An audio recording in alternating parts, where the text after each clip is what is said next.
Oh,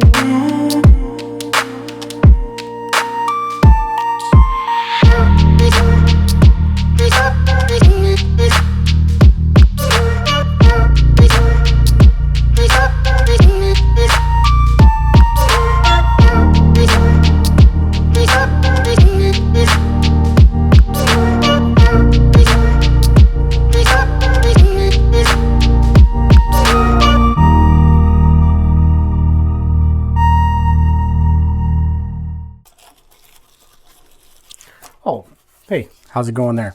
So today, you guys have kind of caught me getting ready to leave. I am headed over to Canada. I told you guys we were doing the wedding over there this weekend, and we are. So right now I'm just putting everything I have together, organizing all of my microphones, organizing all of my audio capture devices, all of my camera, my lenses, my gear, my SD cards, getting everything situated.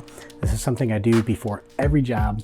I get everything situated so I know exactly where everything is, so I'm organized when I get there. Because when you're doing run and gun or weddings or things of that nature, you really do not have time in the moment to say, I wonder where X, Y, or Z is. You have to be able to just go, grab, go do.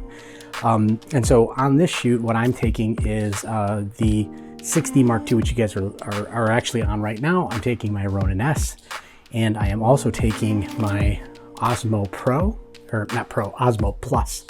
And I'm taking the full gamut of equipment for that. I don't know if they're driving away or not, but what I like to do sometimes is strap a camera to the car, and I just love the mechanical gimbal as opposed to like the Hero 7. So I also have a Z-axis control for that, so if I put this in the hands of my wife, she can walk with that without a problem, so it gives a little extra stabilization to the Osmo.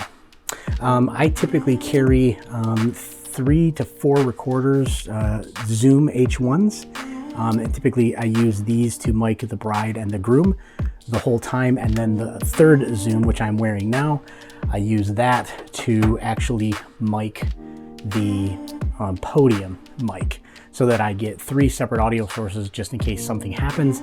And then I have an H4n, which is the larger one, that I actually XLR into the DJ's sound booth so that I can capture that audio. Now that's always problematic because you're trusting the DJ to know what they're doing, and last couple of weddings these DJs have not known what they were doing, and so it has been problematic for me to get audio.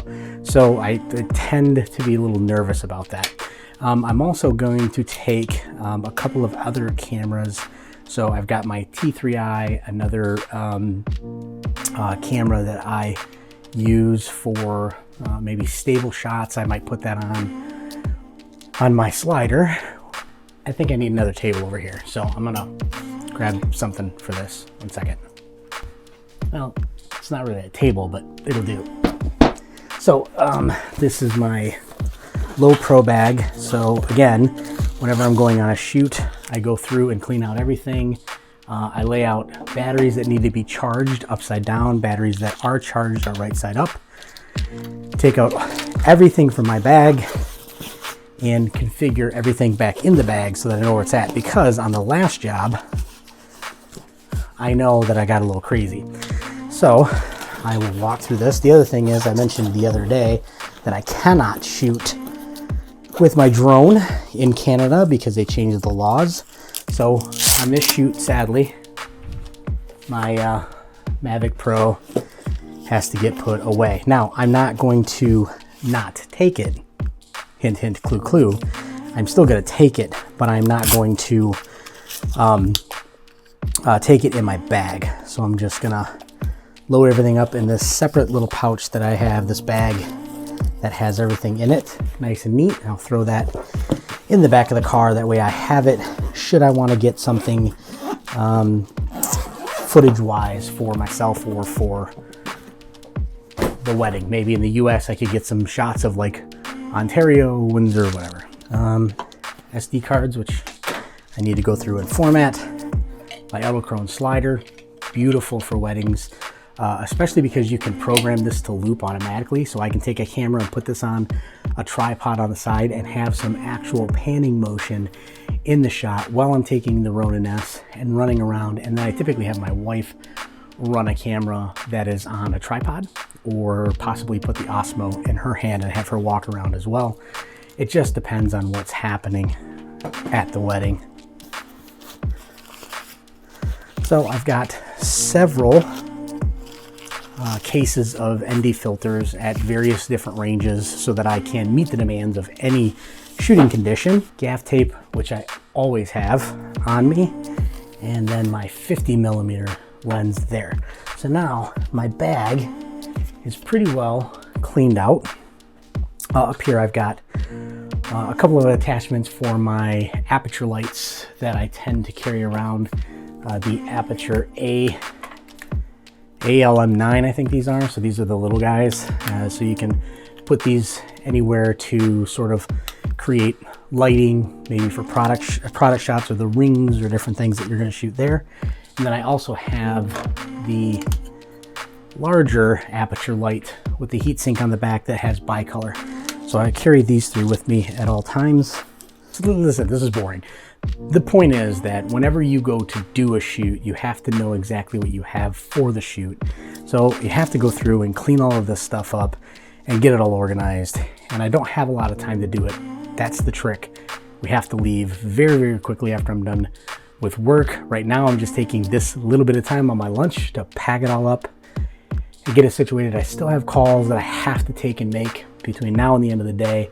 Lots of stuff to do there at work, and so taking every minute I have to be able to be as far along in the process as I can. So we want to thank you guys for being here. Something else that I'm going to talk about very quickly. Today was the release of the Ryan Munns project, his project My Girls, and I am going to link that actually up here for you guys to go ahead and go check it out. So go click that info card and you'll be able to see the first released music video in Ryan's EP. He's also releasing it on Spotify and on Apple Music, I think, wherever he can get it approved to be released out on those streaming services. It's good music. Ryan is a talented artist. He does an amazing job of putting music together specific to the instrument. And so I would encourage you to go listen to it. Subscribe to his channel because he is talented, very talented. We're going to continue to work together over the coming months and years. And I think it's a beautiful partnership in creativity and creation. So Ryan Munns' first project is releasing today. Ryan, congratulations. Thank you so much for including me in the project. And so you guys know there's a total of 6 videos that will be released, and Ryan is releasing them, I think, over the course of time. You know, a video here, a video there, a video here, a video there. And this is how it's broke up. So you have a video of him playing the song, and then a video of him explaining sort of the relationship that he and the guitar have. That might sound weird to you, but as a creative person, I have a relationship with the cameras that I have. You know, my T3i, for example, was the first camera that we ever got with interchangeable lenses, and I absolutely love that. I still have my Hi8 Handycam. I'll show you. Still have my Sony Hi8 Handycam that look at the screen on that guy. Look at that thing. It's just itty bitty. But listen, this was crazy amazing. I used this thing to do vlogging way back in the day. Like, look at, like, hey man, what's up? I'm Steve and I'm gonna go sledding down this hill. Seriously. So it was a lot of fun. Actually, I used this as an action cam. I used to strap it to the front of a sled and vlog, and it had night scope, night vision on it. Like, this was the meow, man. This was the cats. You know what, it was the cats, you know what. But the point being that he has a relationship with those guitars, just like I have a relationship with the cameras and the equipment and the things that I use. And so do yourself a favor, listen to that, click up here, it's up here again. I will actually just continue to point you to his information, because Ryan, you do a great job. Congratulations, buddy. Excited to see all those release, and excited to hear what people think of your new EP. And looking forward to more projects in the future. Okay, with that, I have to get off here and take the remainder of my lunch and try to pack things up, and then I have to get ready to go. Thank you guys for being here. Do me a favor, click subscribe, like, comment, all that stuff, and we'll see you tomorrow. Have a good night.